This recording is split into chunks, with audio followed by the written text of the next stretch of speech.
मरने के बाद ये 4 चीज़ें मनुष्य के साथ जाती हैं। लेकिन सब कहते हैं कि व्यक्ति के मरने के बाद कुछ भी साथ नहीं जाता, सब यहीं धरा का धरा रह जाता है। आदमी खाली हाथ इस दुनिया में आता है और खाली हाथ ही इस दुनिया से चला जाता है।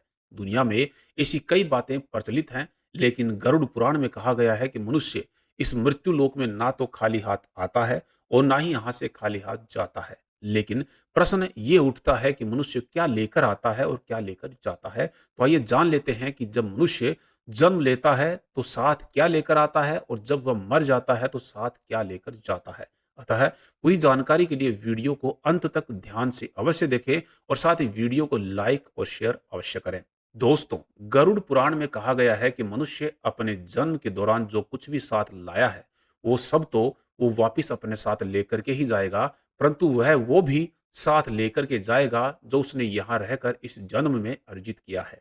अब क्या साथ लाया था और क्या अर्जित किया है, ये सब जानना बेहद जरूरी है। तो चलिए बिना देरी किए जान लेते हैं। मनुष्य जब जन्म लेता है तो अपने साथ 4 चीजें लेके आता है। पहला है संचित कर्म, दूसरा है जागृति, तीसरा है स्मृति और चौथा है सूक्ष्म शरीर। अब इसमें संचित कर्म क्या है, चलिए इसको विस्तार से जानते हैं। दोस्तों, गरुड़ पुराण के अनुसार मृत्यु के बाद मात्र यह भौतिक शरीर ही नष्ट होता है, जबकि सूक्ष्म शरीर जन्म जन्मांतर तक आपके साथ जुड़ा रहता है। ये सूक्ष्म शरीर ही जन्म जन्मांतरों के शुभ और अशुभ संस्कारों का वाहक होता है। संस्कार यानी कि हमने जो भी अच्छे और बुरे कर्म किए हैं वे सभी और हमारी अच्छी बुरी आदतें संस्कार में आती हैं। ये संस्कार मनुष्य के पूर्व जन्मों से नहीं आते, बल्कि माता पिता के संस्कार भी रज एवं वीर्य के माध्यम से सूक्ष्म शरीर में प्रविष्ट होते हैं, जिससे मनुष्य का व्यक्तित्व इन दोनों से ही प्रभावित होता है। स्त्री के गर्भ धारण की परिस्थितियां भी इस सूक्ष्म शरीर पर अपना गहरा प्रभाव डालती हैं।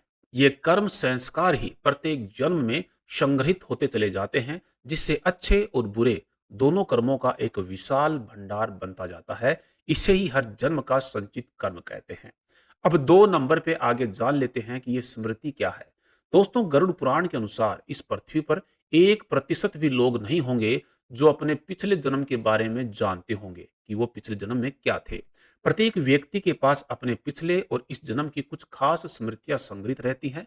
व्यक्ति की स्मृतियां कभी भी समाप्त नहीं होती। भगवान श्री कृष्ण गीता में अर्जुन से कहते हैं कि हे अर्जुन, तुम्हें अपने पिछले और अगले जन्म की याद बिल्कुल भी नहीं है, लेकिन मुझे अपने लाखों जन्म भी याद हैं। लाखों वर्ष पूर्व तुम भी थे और मैं भी था।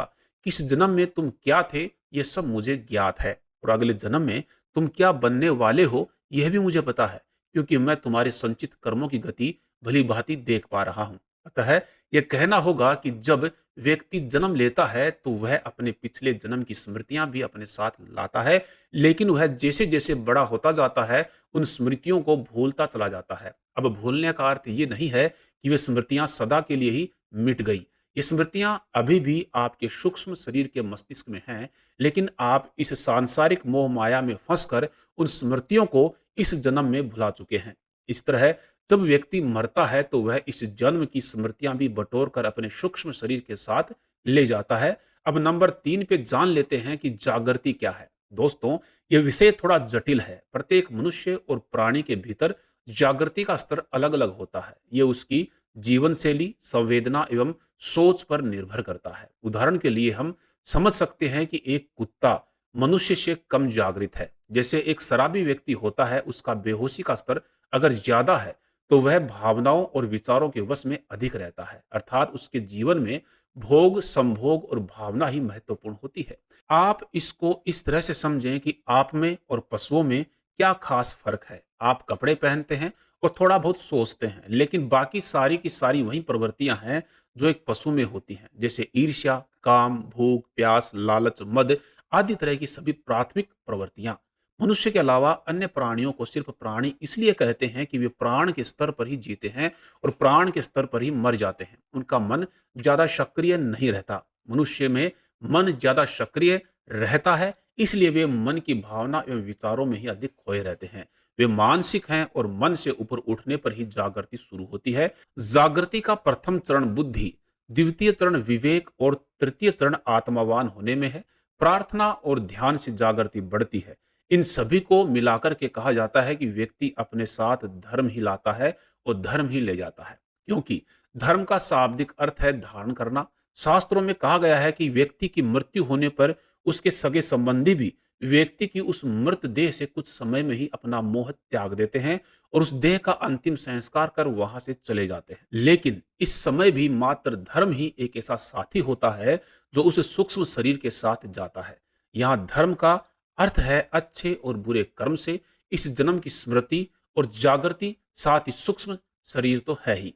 ये सभी चीजें उसके साथ इसलिए जाती हैं कि वो जैसे ही पुनर्जन्म लेगा तो इन चीजों के साथ लेगा। पुनर्जन्म का स्थान कैसा होगा, वहां का माहौल कैसा होगा, इस जन्म में वो सुखी रहेगा या दुखी, ये सब उसके पूर्व जन्मों के संचित कर्मों पर ही निर्भर करता है। तो दोस्तों, आज इस वीडियो में इतना ही। इस जानकारी को शेयर अवश्य करें और कमेंट बॉक्स में जय श्री कृष्ण अवश्य लिखें। धन्यवाद।